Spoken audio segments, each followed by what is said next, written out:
여러분, 우리가 가장 존경하는 성군, 세종대왕 하면 무엇이 가장 먼저 떠오르시나요? 아마 대부분은 만원권 지폐 속에 인자한 미소나 집현전에서 밤을 지새우며 훈민정음을 창제하던 학구적인 모습을 떠올리실 겁니다. 하지만 오늘 제가 들려드릴 이야기는 우리가 교과서에서 배운 완벽한 성군의 모습, 그 너머에 숨겨진 인간 세종의 아주 뜨겁고도 복잡한 사생활에 관한 이야기입니다. 사실 세종은 조선의 왕들 중에서도 손에 꼽힐 정도로 거대한 가정을 꾸렸던 인물이라는 점 알고 계셨나요? 무려 22명의 자녀를 두었고 그의 곁에는 공식적인 부인인 왕후 외에도 수많은 후궁이 존재했습니다. 단순히 여자가 많았다는 가십거리로 치부하기엔 그 속에는 조선이라는 나라의 기틀을 잡기 위한 처절한 정치적 계산과 한 남성으로서의 고뇌, 그리고 사랑이 아주 촘촘하게 얽혀 있죠. 자, 상상해보세요. 낮에는 대신들과 치열한 논쟁을 벌이고 밤에는 산더미 같은 상소문을 읽느라 눈병까지 얻었던 이 지독한 워커홀릭 국왕이 문을 열고 내전으로 들어서는 순간 마주해야 했던 풍경을 말입니다. 수많은 부인과 그 사이에서 태어난 수십 명의 아이들. 과연 세종은 그 많은 여인 사이에서 공평한 남편이었을까요? 아니면 우리가 모르는 누군가에게 유독 마음을 쏟았던 뜨거운 로맨티스트였을까요? 흔히 왕의 여인들이라고 하면 화려한 궁중 생활만을 떠올리지만 세종의 후궁들은 성군의 그림자 속에서 때로는 가문의 몰락을 지켜봐야 했고 때로는 다음 왕권을 둘러싼 피바람 부는 권력 다툼의 한복판에 서야만 했습니다. 성군이라는 이름 뒤에 가려진 가장 세종의 무게는 결코 가볍지 않았습니다. 그는 조선 초기 왕실의 권위를 세우기 위해 최대한 많은 자손을 번성시켜야 한다는 국가적 과제를 안고 있었죠. 하지만 그 과정에서 발생하는 후궁들 간의 미묘한 질투와 보이지 않는 서열 싸움, 그리고 적자와 서자라는 신분의 벽 앞에서 고뇌하는 자식들의 모습은 세종에게 또 다른 커다란 숙제였습니다. 오늘 이 시간부터 우리는 세종의 침전 깊숙한 곳으로 들어가 보려 합니다. 완벽해 보였던 성군 세종이 왜 그토록 많은 후궁을 두어야 했는지, 그리고 그 여인들이 세종의 삶과 조선의 역사에 어떤 지울 수 없는 흔적을 남겼는지 말이죠. 여러분은 이제껏 본 적 없는 가장 인간적인 세종대왕의 민낯을 마주하게 될 겁니다. 자, 15세기 조선 화려한 궁궐의 담장 너머로 숨겨진 여인들의 속삭임이 들리시나요? 성군 세종의 위대한 업적에 가려져 우리가 미처 들여다보지 못했던, 하지만 그 어떤 드라마보다 더 드라마틱했던 세종과 그의 여인들, 그 파란만장한 대가족의 서막을 지금 바로 열어보겠습니다. 과연 세종은 나라를 다스리는 것만큼이나 자신의 가정을 다스리는 일에도 완벽했을까요? 그 정답을 찾기 위해 우리는 가장 먼저 세종의 평생 동반자이자 가장 아픈 손가락이었던 한 여인의 이야기부터 시작해야 합니다. 성군의 아내로 산다는 것, 여러분은 어떻게 생각하시나요? 모든 것을 다 가진 것처럼 보이지만 사실 조선 역사상 가장 잔혹한 운명을 견뎌내야 했던 여인이 있습니다. 바로 세종의 영원한 단짝, 소헌왕후 심씨입니다. 세종과 소헌왕후는 조선 왕실에서도 보기 드문 인꼬 부부였습니다. 13살, 12살 어린 나이에 만나 서로를 의지하며 자랐고 무려 8남 2녀를 낳을 정도로 금슬이 좋았죠. 하지만 이 평화로운 관계 밑바닥에는 차마 말로 다 할 수 없는 피눈물 나는 비극이 흐르고 있었습니다. 사건의 시작은 세종이 즉위하던 그 해로 거슬러 올라갑니다. 당시 세종의 아버지 태종은 왕위를 물려주었지만 여전히 산광으로서 군사권과 인사권을 쥐고 있었습니다. 태종의 머릿속에는 오직 하나, 강력한 왕권뿐이었죠. 그는 왕의 외척이 권력을 잡는 것을 극도로 경계했습니다. 그런데 당시 소헌왕후의 아버지인 시몬의 기세가 너무나 대단했습니다. 영의정에 오른 시몬이 명나라 사신으로 떠나던 날 도성의 절반이 그를 배웅하러 나왔다는 말이 돌 정도였으니까요. 태종은 결심합니다. 내 아들의 앞길을 위해 저 싹을 잘라버려야겠다. 명나라에서 돌아오던 시몬은 국경을 넘자마자 압송됩니다. 죄명은 영모. 하지만 이건 누가 봐도 명백한 조작이었습니다. 시몬은 결국 사약을 받고 세상을 떠났고 소헌왕후의 어머니와 친척들은 하루아침에 노비 신분으로 전락해버립니다. 여러분, 한번 상상해보세요. 어제까지만 해도 나라의 국모였던 여인의 어머니가 관청의 노비가 되어 물을 깃고 빨래를 하는 모습을요. 궁궐 안에서 이 소식을 들은 소헌왕후의 심정은 어땠을까요? 자신의 아버지를 죽이고 가문을 풍비박산낸 사람이 바로 시아버지 태종이었고 남편 세종은 그 덫을 퍼런 칼날 아래서 침묵할 수밖에 없었습니다. 신하들은 이때다 싶어 외쳤습니다. 역적의 딸을 왕비 자리에 둘 수 없습니다. 당장 폐위시키십시오. 소헌왕후는 매일 밤 가시방석에 앉아있는 기분이었을 겁니다. 언제 궁 밖으로 쫓겨날지 모르는 공포, 친정 식구들에 대한 죄책감, 그리고 이 모든 것을 지켜만 봐야 하는 남편에 대한 원망이 뒤섞였겠죠. 하지만 이때 소헌왕후는 놀라운 선택을 합니다. 단 한 번도 남편에게 원망의 말을 내뱉지 않았고 오히려 더 낮고 겸손한 자세로 내명부를 다스렸습니다. 세종 또한 겉으로는 태종의 눈치를 보며 침묵했지만 밤마다 왕후의 처소를 찾아 그녀의 손을 잡아주며 미안함을 전했습니다. 결국 소헌왕후는 폐위의 위기를 넘기고 끝까지 자리를 지켜냈습니다.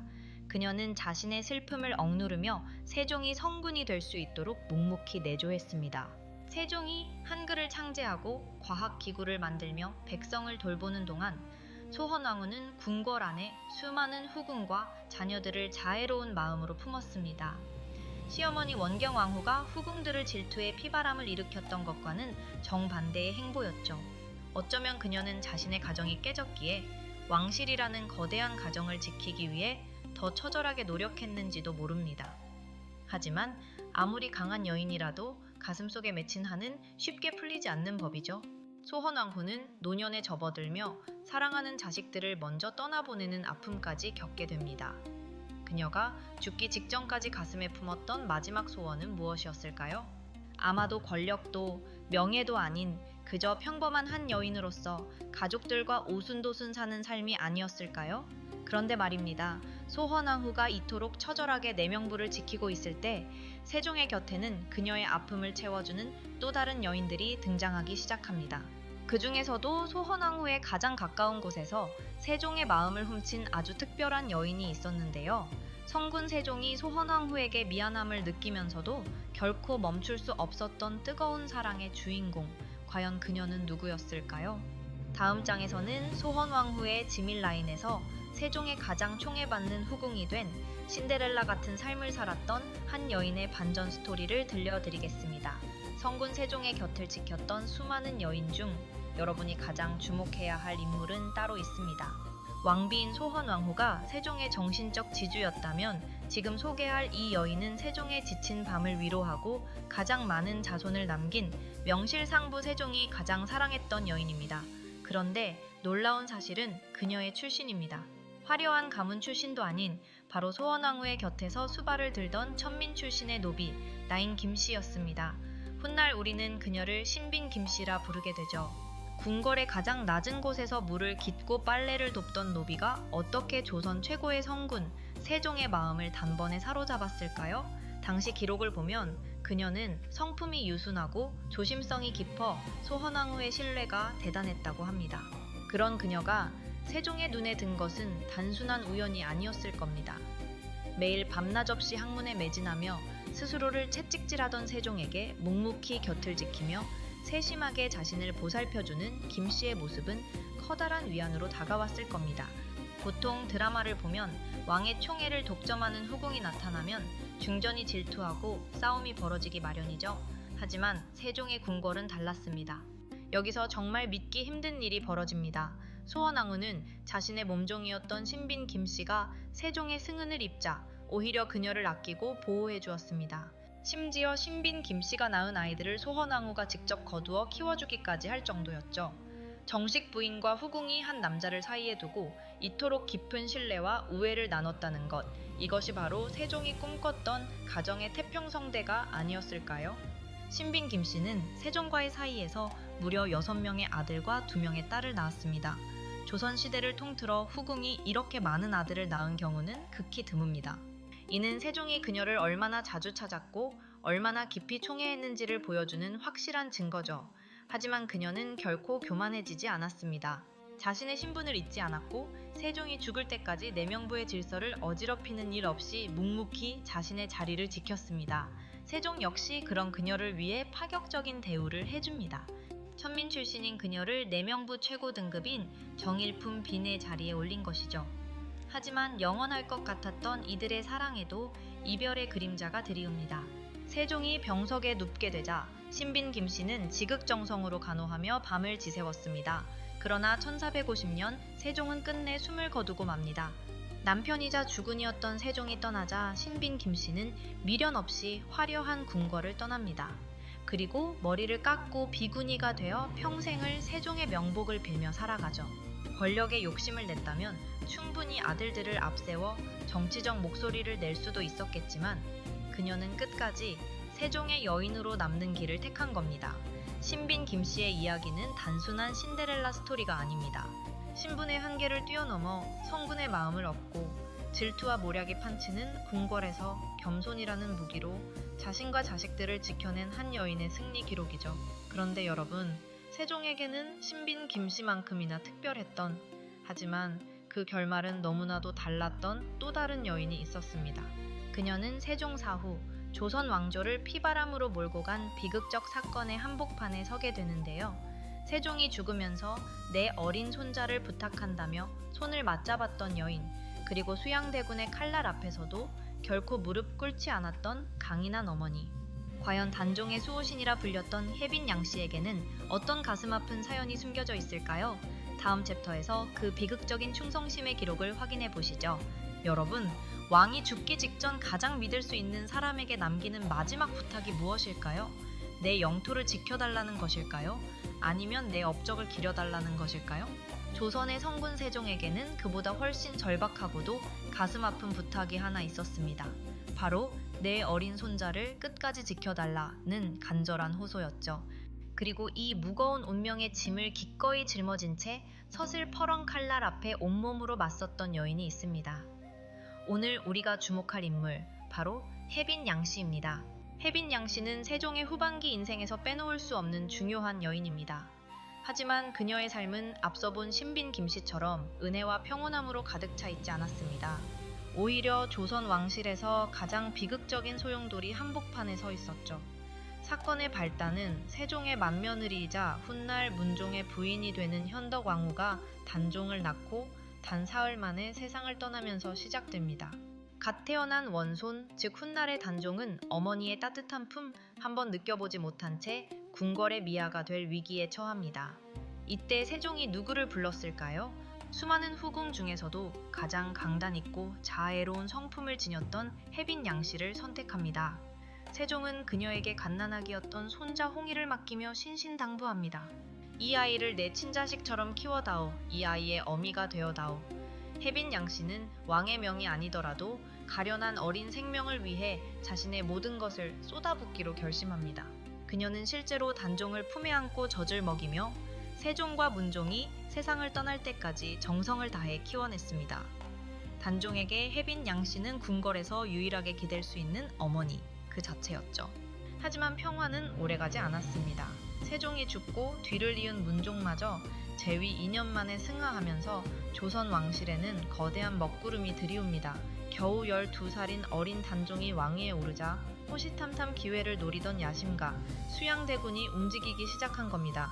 여러분 한번 상상해보세요. 궁궐 안에 단종을 지켜줄 어른이라곤 아무도 없었습니다. 대신들은 눈치 보기에 바빴고 왕실 어른들도 수양대군의 기세에 눌려 입을 닫았죠. 오직 단 한 사람 혜빈 양씨만이 수양대군의 앞을 가로막았습니다. 그녀는 단종의 침전 곁을 한시도 떠나지 않았습니다. 수양대군이 보낸 자들이 단종을 위협할 때마다 그녀는 단종의 앞을 지키며 호통을 쳤습니다. 내 눈에 흙이 들어가기 전까지는 이 아이를 데려갈 수 없다는 결기로 말이죠. 하지만 권력이라는 괴물은 한 여인의 모성애보다 훨씬 잔혹했습니다. 수양대군에게 혜빈 양씨는 단종을 제거하기 위해 반드시 치워야 할 가장 성가신 걸림돌이었습니다. 결국 그녀는 역모를 꾀했다는 억울한 누명을 쓰고 궁궐에서 쫓겨나 유배길에 오르게 됩니다. 유배지에 도착한 그녀는 끝내 사약을 받거나 교형에 처해지는 비극적인 최후를 맞이합니다. 세종과의 약속을 지키기 위해, 그리고 자신이 가슴으로 낳은 아들 같았던 단종을 지키기 위해 자신의 목숨을 기꺼이 내던진 겁니다. 혜빈 양씨가 죽고 난 뒤 홀로 남겨진 단종은 얼마나 무섭고 외로웠을까요? 훗날 역사는 그녀를 비운의 여인으로 기록하지만 사실 그녀는 조선에서 가장 용감했던 어머니였습니다. 성군 세종의 곁에는 이처럼 사랑스러운 여인도 있었고 의로운 여인도 있었습니다. 그런데 문득 이런 궁금증이 들지 않으신가요? 이 수많은 후궁과 자녀들이 모여 사는 궁궐, 아니 어떻게 한 번의 큰 소란도 없이 유지될 수 있었을까요? 수많은 여인의 질투와 권력 싸움을 세종은 어떤 마법 같은 시스템으로 다스렸던 걸까요? 다음 장에서는 성군 세종이 설계한 정교하고도 엄격한 궁궐의 여인들, 내명부의 숨겨진 규칙들에 대해 파헤쳐 보겠습니다. 자, 여러분, 여기서 아주 현실적인 질문을 하나 던져보겠습니다. 아내가 여럿이고 자녀가 22이나 되는 집안, 과연 조용할 날이 있었을까요? 오늘날로 치면 대기업 회장님 댁보다 더 복잡한 가계도인데 왜 세종의 궁궐에서는 그 흔한 궁중 잔혹사나 여인들의 치졸한 암투 기록이 거의 보이지 않는 걸까요?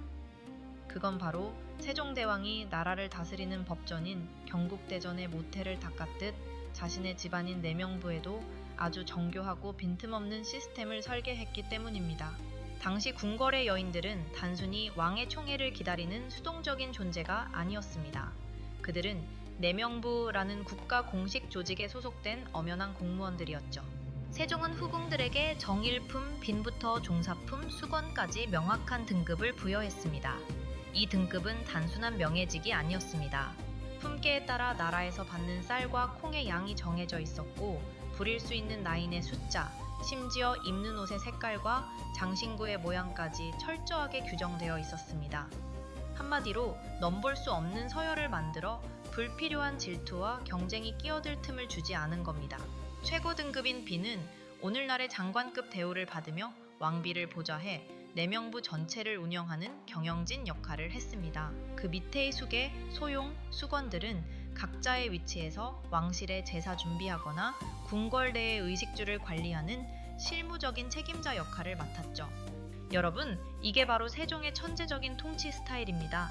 감정적인 갈등이 생길 수 있는 관계를 철저하게 공적인 업무 관계로 치환해버린 겁니다. 누가 더 사랑받느냐의 싸움이 아니라 누가 더 자신의 직분에 충실하느냐의 문제로 바꾼 것이죠. 하지만 시스템만으로 사람의 마음을 다스릴 순 없겠죠? 세종은 법보다 무서운 예를 강조했습니다. 아무리 총애하는 후궁이라 할지라도 중전인 소헌왕후 앞에서는 철저하게 고개를 숙여야 했고 중전 또한 후궁들을 아랫사람이 아닌 왕실 번영을 위한 동반자로 예우했습니다. 세종 스스로도 어느 한쪽으로 치우치지 않으려 부단히 노력했습니다. 기록에 따르면 세종은 후궁들의 처소를 방문할 때도 철저하게 순서와 명분을 따졌고 자녀들의 교육 문제에 있어서는 적자와 서자를 차별하지 않고 똑같이 엄격한 스승 아래서 배우게 했습니다.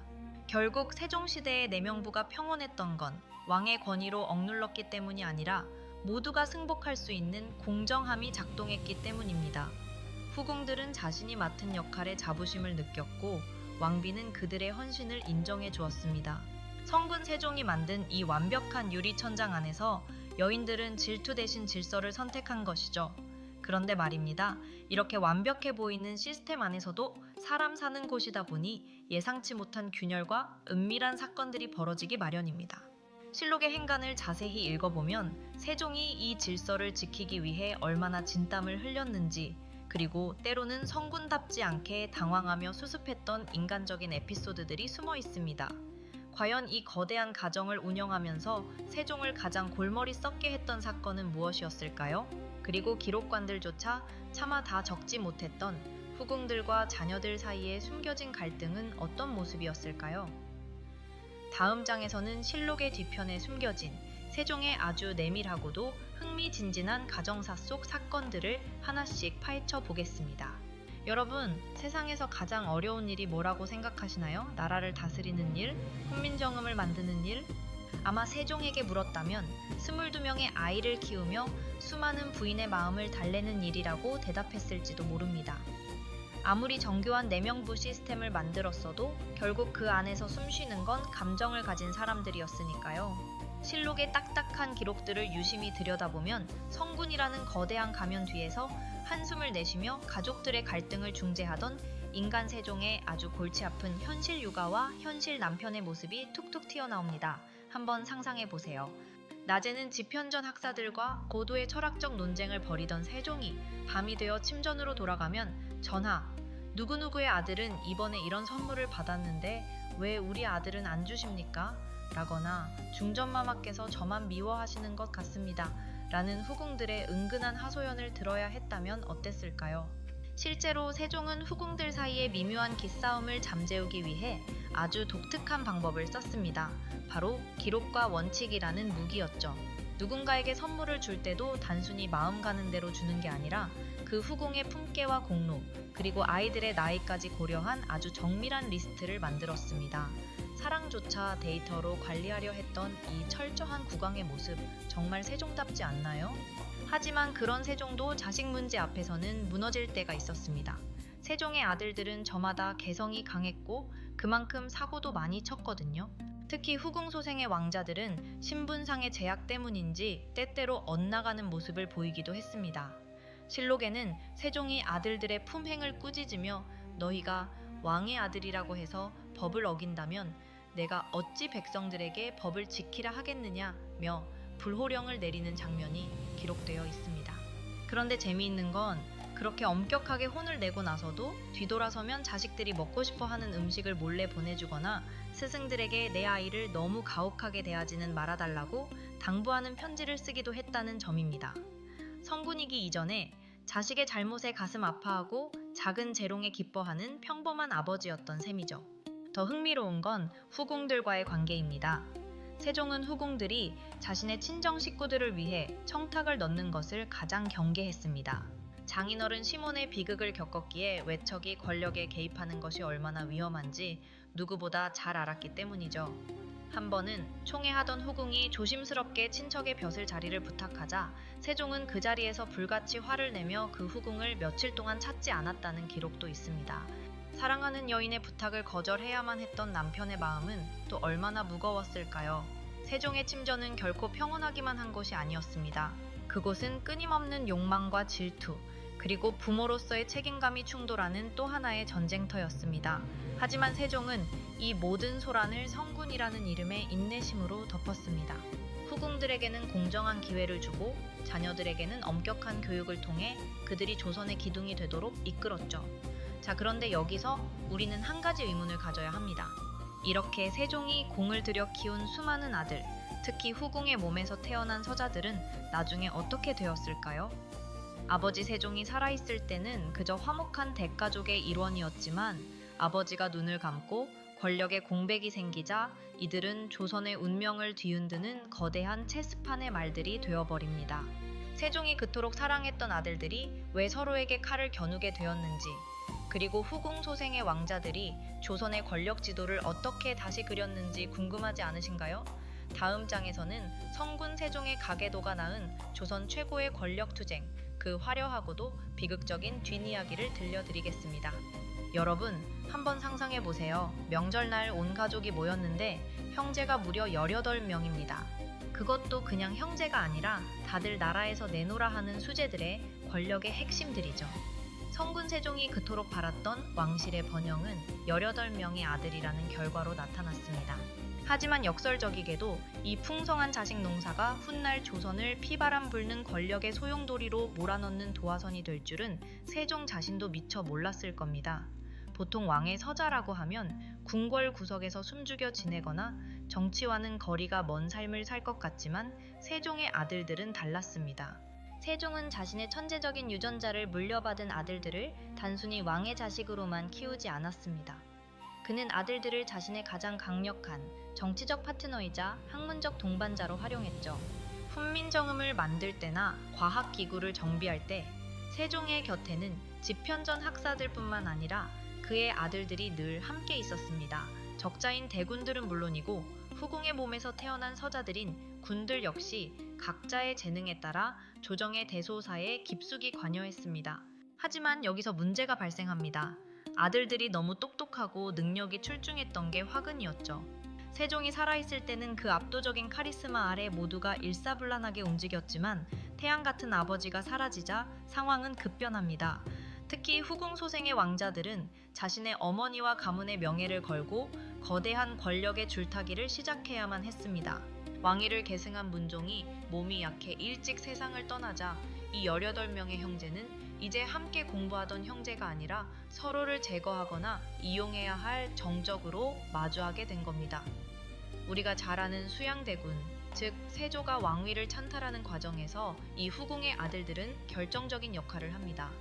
어떤 왕자는 조카인 단종을 지키기 위해 자신의 목숨과 가문을 걸었고, 또 어떤 왕자는 발빠르게 수양대군의 편에 서서 새로운 권력의 주역이 되기도 했습니다.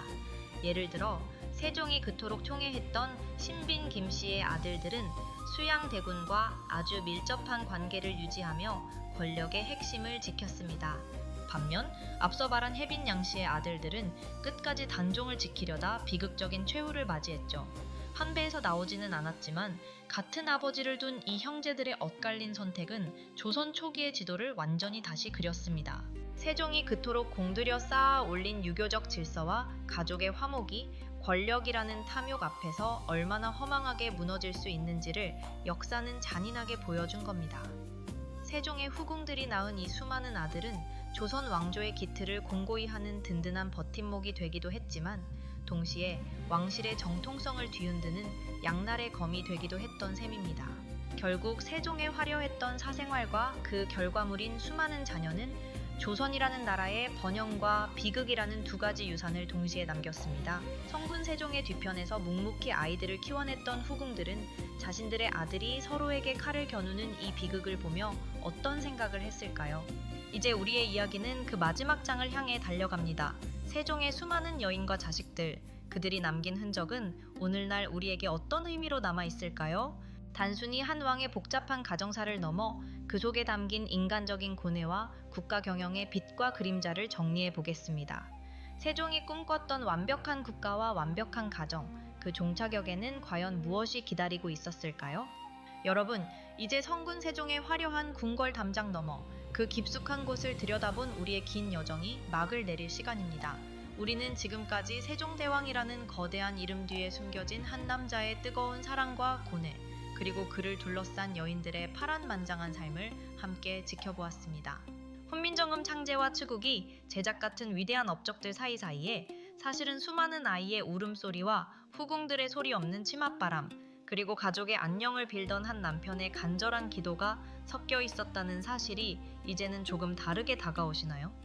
세종이 남긴 22명의 자녀라는 기록적인 숫자는 단순히 왕실의 번영만을 의미하지 않습니다. 그것은 조선이라는 신생 국가의 기틀을 다지기 위해 왕실의 뿌리를 어떻게든 깊고 넓게 내리려 했던 세종만의 처절한 생존 전략이기도 했습니다. 하지만 역설적이게도 그가 그토록 공들여 키운 풍성한 가계도는 그가 세상을 떠난 뒤 조선 왕조를 가장 잔인한 피바람 속으로 몰아넣는 불씨가 되었습니다. 성군이 바랐던 화목한 대가족의 꿈이 권력이라는 차가운 현실 앞에서 어떻게 무너져 내렸는지를 보며 우리는 역사의 준엄함을 다시금 깨닫게 됩니다.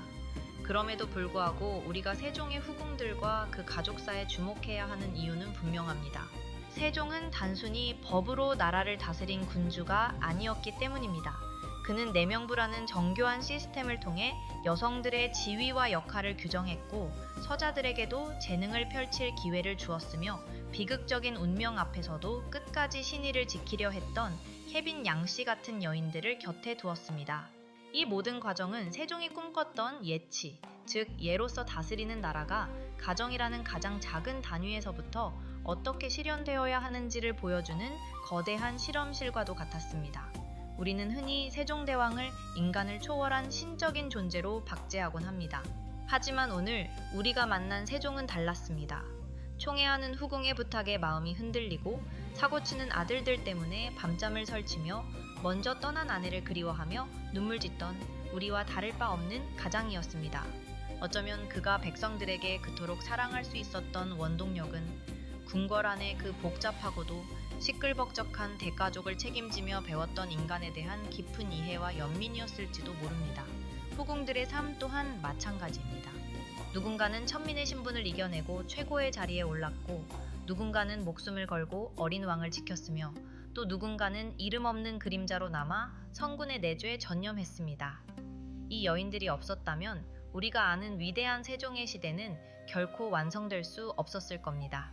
그녀들은 역사의 주역은 아니었을지 모르지만 조선의 가장 찬란했던 시절을 지탱했던 보이지 않는 기둥들이었습니다. 이제 다시 만원 권 지폐 속의 세종대왕을 마주해 보십시오. 그 인자한 미소 뒤에 숨겨진 22명 자녀의 아버지로서의 무게, 그리고 그를 사랑했던 수많은 여인의 숨결이 느껴지시나요? 역사는 기록된 글자 속에만 있는 것이 아니라 그 글자 사이에 빈칸을 채웠던 수많은 사람의 뜨거운 감정 속에 살아 숨쉬고 있습니다. 오늘 전해드린 세종의 후궁 이야기가 여러분에게 성군 세종을 한 명의 따뜻한 인간으로 기억하게 하는 계기가 되었기를 바랍니다.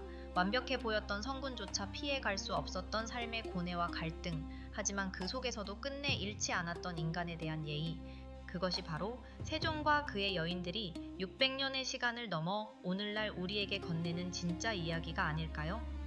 성군의 그림자 속에 가려졌던 여인들의 목소리에 귀를 기울여 주신 여러분 고맙습니다.